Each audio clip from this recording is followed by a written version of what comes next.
నమస్తే చేతన్ గారు. నమస్తే మేడం. చేతన్ గారు, కొంతమందిలో చూస్తూ ఉంటాము, చేతుల్లో కానీ కాళ్ళలో కానీ నరాలు తిమ్మిర్లు ఎక్కుతుంటాయి. ఆల్ ఆఫ్ సడన్ అయిపోతుంది. పడుకుంటారు, లేచేసరికి ఒక చెయ్యి అంతా బాగా తిమ్మిరి అయిపోయింది, అసలు పని చేయదు, అంటే స్పర్శ కూడా ఉండదు, అట్లా అయిపోతూ ఉంటారు. మళ్ళీ విత్ ఇన్ మినిట్స్లో తగ్గుతుంది. తిమ్మిర్లు అవ్వటం, తర్వాత మంట రావటం భలే ఇబ్బంది అనిపిస్తూ ఉంటుందండి. చాలా భయం కూడా వేస్తుంది. అయినా కూడా డాక్టర్ దాకా అంత త్వరగా పరుగులైతే పెట్టరు, వెరీ క్యాజువల్గా తీసుకుంటారు. ఏ షుగర్ వల్ల వచ్చిందో, బీపీ వల్ల వచ్చిందో, అట్లా ఎవరికి వాళ్ళే ఊహించేసుకొని వాళ్ళకి వచ్చిన రెమెడీస్ని ఫాలో అయిపోయి లైట్ తీసుకుంటారు. నిజంగా ఇది లైట్ తీసుకునే విషయమా? అసలు ఎందుకు ఇట్లా కాళ్ళు చేతులు తిమ్మిర్లు ఎక్కుతాయి? మీ దగ్గర సెల్ ఫోన్ ఉంది కదా, డెఫినెట్గా దానికి ఛార్జర్ ఉంది కదా, ఛార్జింగ్ మనం సాకెట్లో పెట్టినాం, అడాప్టర్ ఆన్ చేసినాం, ఆ పిన్ ఉంటుంది కదా ఛార్జింగ్ కోసం పెడతాం, అది మీ ఫింగర్ బై ఛాన్స్ కొద్దిగా వెట్టుందంటే స్పార్క్ వస్తుంది కదా, లైట్గా కరెంట్ పాస్ అయినట్టు అవుతుంది. ఎస్. ఇప్పుడు అట్లనే మొత్తం అరికాల్లో అవుతుంది, అరిచేతిలో అవుతుంది, చేతులు లాగుతున్నాయి, తిమిర్లు అనిపిస్తుంది. సేమ్ ఫీలింగ్ ఉంటుంది. మీరు ఒకసారి ఆలోచించి చూడండి. మళ్ళీ ఏం చెప్తారు తెలుసా పేషెంట్? మొత్తం మంట అవుతుంది, చేతులలో మంటలు వస్తున్నాయి. ఎందుకంటే ఏదైతే నరాలు ఉంటాయి కదా, ఇప్పుడు brain and spinal cord, okay, central nervous system అంటారు. అంటే మన బుర్ర ప్లస్ వీపు, నడుము, మెడ, ఇక్కడ స్పైనల్ కార్డ్ పాస్ అవుతుంది. స్పైనల్ కార్డ్ ఏదైతే పాస్ అవుతుంది కదా, ఇప్పుడు అరికాల్లో మంటలు ఉన్నాయి. సేమ్ అదే ఫీలింగ్ ఉంటుంది. చార్జర్ ఇట్లా పిన్ తగిలితే ఎట్లా ఫీలింగ్ ఉంటుంది, అదే ఫీలింగ్, కానీ మొత్తం పాదాల్లో ఉంటుంది. ఇక్కడ ఓన్లీ ఒక టిప్ మీద వస్తుంది కాబట్టి మనం చేయి తీసేస్తాం, ఓన్లీ ఆ టిప్ వరకే అనిపిస్తుంది. కానీ మొత్తం బాడీనే అట్లా అనిపిస్తే ఎట్లుంటుంది మనిషికి? అవునా కదా? అవునండి. మనకు బై ఛాన్స్ డిహైడ్రేషన్ అయింది, సన్ స్ట్రోక్ అయింది, మనం ఏం తీసుకుంటాం? ఓఆర్ఎస్ తీసుకుంటాం, అంతే. ఓరల్ రీహైడ్రేషన్ సాల్ట్స్ అంటారు దాన్ని. ఇప్పుడు ఈ ఓఆర్ఎస్ని ఓరల్ రీహైడ్రేషన్ సాల్ట్స్ అని అంటాం కదా, దానికి ఎలక్ట్రోలైట్స్ అనేసి కూడా అంటాం. ఎలక్ట్రాల్ పౌడర్ అనేసి మనం చిన్నప్పుడు విన్నాం కదా. ఎలక్ట్రాల్ అని ఎందుకు చెప్తారు దాన్ని? ఎలక్ట్రోలైట్స్ ఉంటాయి దాంట్లో. ఇవి ఏం చేస్తాయి అంటే మన బాడీ కరెక్ట్గా నడిచేటట్టు చూస్తుంది. ఎలక్ట్రోలైట్స్, ఎలక్ట్రిసిటీ, జర వర్డ్ కామన్ ఉంది కదా. ఎందుకు ఎలక్ట్రోలైట్స్ అంటారంటే మన బాడీ నడిచేది ఎలక్ట్రిసిటీ మీద నడుస్తుంది మన బాడీ. అందుకే ఎలక్ట్రోలైట్స్ ఇంపార్టెంట్. కరెంట్ సరిగా పాస్ అవ్వాలి మన బాడీలో అంటే సోడియం, పొటాషియం, మెగ్నీషియం, ఫాస్ఫరస్, ఇవన్నీ ఇంపార్టెంట్. ఇవన్నీ దాంట్లో ఉంటాయి. రైట్. ఇవన్నీ దాంట్లో ఉంటే అది మన బాడీలో కరెక్ట్ ఉంటేనే కరెక్ట్గా ఎలక్ట్రిసిటీ పాస్ అవుతుంది. ఈ ఎలక్ట్రిసిటీ ఎట్లా పాస్ అవుతుంది? నరాల ద్వారా పాస్ అవుతుంది. ఇప్పుడు నరాలు డ్యామేజ్ అయినాయి, షుగర్ వ్యాధి వల్ల డ్యామేజ్ అయినాయి. లేదు అంటే డీజెనరేటివ్ డిస్క్ డిసీజ్ అంటారు. మోకాలు నొప్పులు వస్తున్నాయి కదా, మోకాలు నొప్పుల్లో ఆస్టియోఆర్థరైటిస్ వల్ల వస్తున్నాయి కదా, అట్లనే ఆస్టియోఆర్థరైటిస్ నడుములో కూడా అవుతుంది. ఇప్పుడు ఈ స్పైనల్ కార్డ్ ఉంటుందా, దానికి ప్రొటెక్షన్ చేయడానికి బోన్స్ ఉంటాయి, దాన్ని వర్టిబ్రే అంటారు. అంటే మొత్తం స్పైనల్ కార్డ్కి చుట్టూ ఇట్లా రింగ్స్ లాగా బోన్స్ ఉంటాయి, దాన్ని వర్టిబ్రే అంటారు. ఇప్పుడు దాంట్లోనే ఆస్టియోఆర్థరైటిసో, ఆస్టియోపోరోసిసో, లేదంటే ఏమైనా డిడిడి అంటే నేను ఇప్పుడు డీజనరేటివ్ డిస్క్ డిసీజ్ అన్నాను కదా, లేకపోతే ఇంకా వేరే కాంప్లికేషన్ ఏమైనా అయింది. ఇప్పుడు అక్కడ అట్లా అయిందనుకోండి, ఇంటర్వర్టిబ్రల్ డిస్క్ స్లిప్ అయింది, డిస్క్ బల్జెస్ అయినాయి. అప్పుడు ఏమవుతుంది? ఆ నరం, మెయిన్ నరం బాడీది స్పైనల్ కార్డ్, అది కంప్రెస్ అవుతుంది. అది మెయిన్ వైర్ కదా, అవునవును, అది కంప్రెస్ అయింది. ఇప్పుడు ఏమవుతుంది? కరెంట్ మనకు ఎట్లా తగిలింది అట్లా ఒకటేసారి కరెంట్ వస్తుంది, ఒకటేసారి కరెంట్ పోతుంది. ఇప్పుడు మనం కంటిన్యూస్లీ స్విచ్ ఆన్ ఆఫ్ చేస్తే లైట్ బ్లింక్ అవుతుందా కాదా? ఆ వైరింగ్లో ఏమైనా ప్రాబ్లం అయితే ఇట్లా బ్లింక్ అవుతుంది లైట్. ఇక్కడ కూడా అది బ్లింకింగ్ అవ్వడం వల్ల, ఒకటేసారి ఎక్కువ కరెంట్ రావడం వల్ల, ఆ ఎలక్ట్రిసిటీలో ప్రాబ్లం రావడం వల్ల మనకి ఇట్లా అరికాల్లో మంటలు, కాళ్ళు లాగడం, చేతుల్లో మంటలు, ఒక్కొక్కసారి తల కూడా పట్టేసినట్టు, తలలో కూడా మొద్దుగా తిమ్మిర్లు అయిపోయి ఇక్కడ ప్రాబ్లం ఉంటాయి. ఇప్పుడు ఏంటంటే మెడ ఉంటుంది కదా, తలకు సప్లై చేస్తుంది, చేతులకు సప్లై చేస్తుంది, నడుము ఏమో కాళ్ళకు సప్లై చేస్తుంది. అయితే మీకు తిమ్మిర్లు ఎక్కడ వస్తున్నాయి, ఇట్లా షార్ట్ కొట్టినట్టు ఎక్కడ అవుతుంది? అయితే నడుము భాగంలో ప్రాబ్లం ఉంటే కాళ్ళకు అవుతుంది, మెడలో ప్రాబ్లం ఉంటే చేతులకు అవుతుంది. కొందరు పేషెంట్లు ఎట్లా వస్తారు? షుగర్ వ్యాధి పేషెంట్లు వస్తారు. షుగర్ వ్యాధి అన్కంట్రోల్డ్ ఉంటుంది వాళ్ళకు. షుగర్ వ్యాధి అన్కంట్రోల్డ్ ఉండి ఈ నరాల ప్రాబ్లం స్టార్ట్ అవుతుంది. ఇప్పుడు ఒక పేషెంట్ వచ్చారు, అరికాల్లో మంటలు, అరికాల్లో తిమ్మిర్లు, మళ్ళీ రైట్ హ్యాండ్లో నమ్నెస్ ఫీలింగ్ ఉంది, స్పర్శ వస్తలేదు.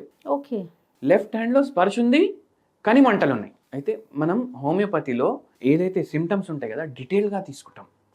ఇప్పుడు ఓన్లీ తిమ్మిర్లు ఉన్నాయా, నరాలది ప్రాబ్లం ఉందా, మందు రాసి ఇవ్వం. ఇప్పుడు లెఫ్ట్ హ్యాండ్లో మంటలు ఉన్నాయి, రైట్ హ్యాండ్లో స్పర్శ లేదు, మనం అట్లనే తీసుకోవాలి సిమ్టమ్, సపరేట్ సిమ్టమ్ లాగా తీసుకోవాలి. మళ్ళీ అరికాల్లో కూడా ఇట్లా చీమలు కరిచినట్టు అవుతుంది, తిమ్మిర్లు వస్తున్నాయి అంటే దాన్ని అట్లనే తీసుకోవాలి. అట్లా తీసుకొని ఇండివిజువలైజ్గా మన అప్రోచ్ ఉంటుంది. ఈ పేషెంట్కి కూడా అట్లనే చేసి మందులు ఇచ్చినాం, దేవుని దయతోటి తగ్గింది కూడా పేషెంట్కి. మళ్ళీ షుగర్ వ్యాధి కూడా మెల్లమెల్లగా రివర్స్ అయింది. అయితే షుగర్ వ్యాధి ఉంటే కూడా అన్కంట్రోల్డ్ ఉంటే కూడా ఈ నరాలు డ్యామేజ్ అవుతాయి. ఎందుకు? ఎలక్ట్రోలైటిక్ ఇంబ్యాలెన్స్ అయ్యే ఛాన్సెస్ ఎక్కువ ఉంటాయి పేషెంట్లకు. మళ్ళీ దాని తర్వాత ఏదైనా డిడిడి అయింది, లేదంటే స్పాండిలోసిస్ అయింది, స్పాండియోలిథియాసిస్ అయింది, ఇంటర్వర్టిబ్రల్ డిస్క్స్లో బల్జెస్ వచ్చినాయి, దాంతో కూడా మనకి ఇవన్నీ సిమ్టమ్స్ ఉంటాయి. అయితే నరాలు అందరికీ తెలుసు. చాలా మందికి ఏం డౌట్ ఉంటుంది, అరే నా నరాల్లో రక్తం పోతుంది అనేసి డౌట్ ఉంటుంది. కానీ రక్తం పోతలేదు, కరెంట్ పోతుంది. అది ఆ కరెంట్ కరెక్ట్ పోతేనే మీ బాడీ కరెక్ట్గా నడుస్తుంది. లేకపోతే ఇట్లా షాకులు కొట్టినట్టు, తిమ్మిర్లు వచ్చినట్టు అట్లా. దీనికి సరైన ట్రీట్మెంట్ ఉందండి హోమియోలో? పర్మనెంట్ ట్రీట్మెంట్ మనం ఎక్స్పెక్ట్ చేయొచ్చు అంటారా చేతన్ గారు? అయితే డీజనరేటివ్ డిస్క్ డిజీజ్ అనేసి నేను చెప్పినా కదా, ఒక్కొక్కసారి చాలా పాడైపోతాయి. అయితే న్యూరోలాజిస్ట్స్ ఏమంటారు, సర్జరీ చేయించుకోవాలంటారు.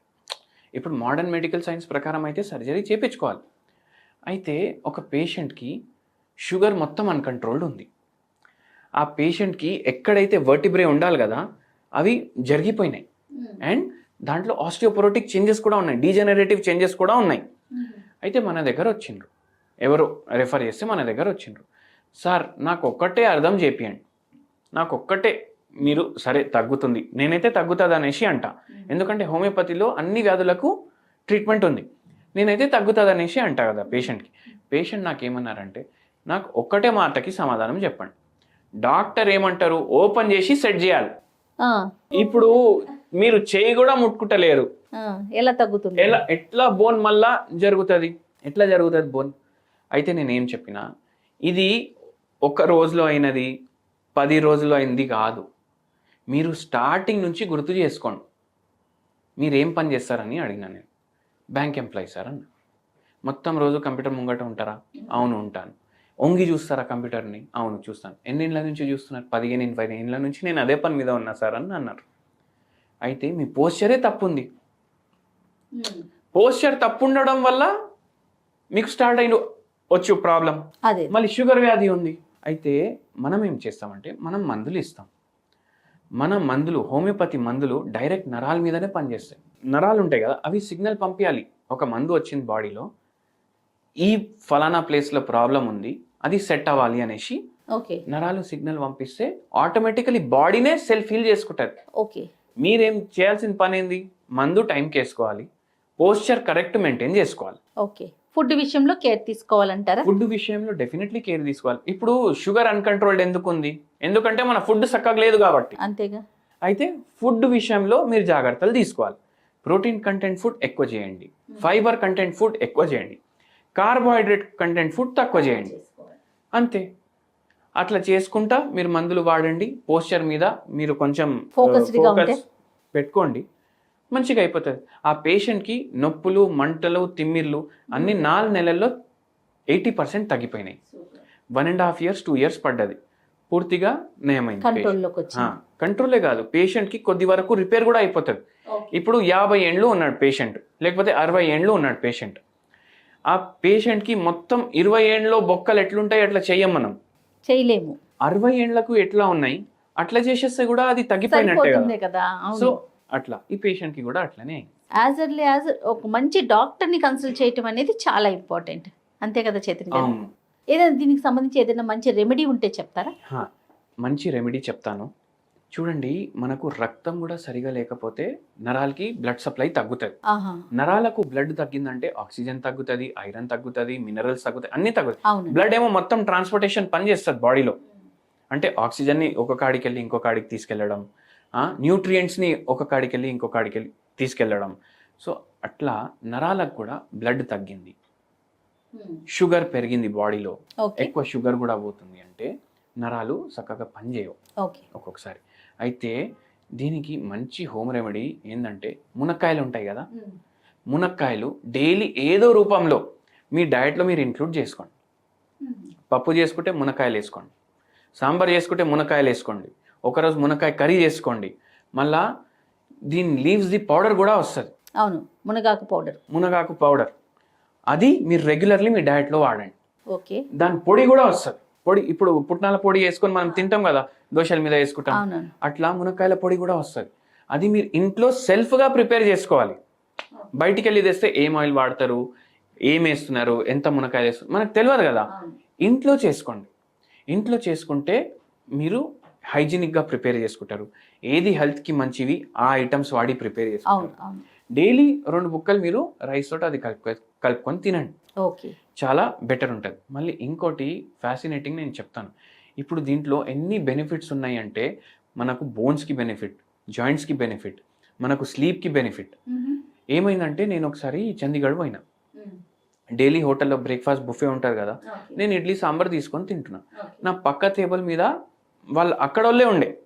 అయితే మునక్కాయ వస్తుంది కదా సాంబార్లో, అరే ఇది ఏంది ఎందుకు వేస్తారు, ఇది నాకు అర్థమే కాదు అనేసి తీసి పడేసిండ్రు.